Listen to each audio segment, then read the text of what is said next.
I felt a pressure early on to get to data that's going to help us develop a challenge of practice. And historically, what I've done in schools where I worked is looking at school improvement planning, I began with the 5 pieces of trailing indicator data that we have done previously: attendance data, report card data, credit accumulation, pieces of data like this, which are very important in school improvement planning in terms of looking at parent engagement, how we get parents to understand that attendance at school is important. If our kids aren't here, they're not learning. So these are important pieces to a school improvement plan. But in developing a challenge of practice, I really needed to get down to the student work and what is the student learning need that we see in our building. Those data sets wouldn't have led me to that. So the data sets that we focused on at the beginning of this year particularly are the EQAO data that we got from last year. We used the IRRs from EQAO to go back and look at the questions that our students were really struggling with. Which questions in grade 3 did our students struggle with in math, reading, and writing? Tell me which is the one question they struggled with the most. And then with the grade 6 students, which question did they struggle with the most in reading, writing, and math? We pulled those questions out, and as a staff, we sat and wrote answers to those questions. And we saw the process that our students went through to get to those questions. And then what we did is we took Post-it notes and we wrote down all the skills that we needed in order to answer those questions.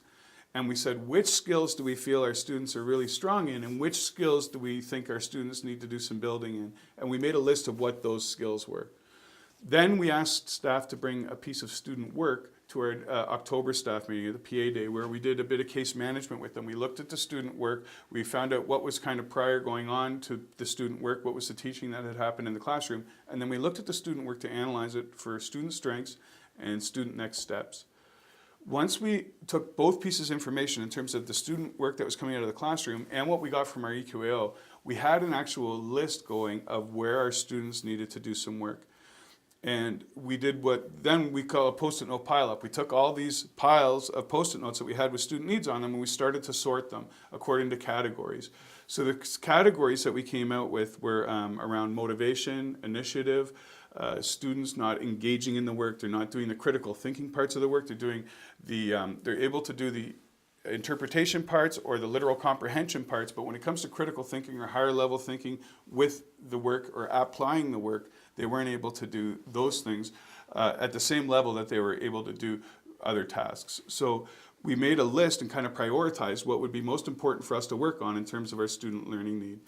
When we took those pieces, it was really easy to narrow down where we wanted to focus our work in terms of what's our most urgent student learning need, and then how are we going to try to address that in the school, which led us right into our challenge of practice statement that we developed, our first draft of the challenge of practice statement.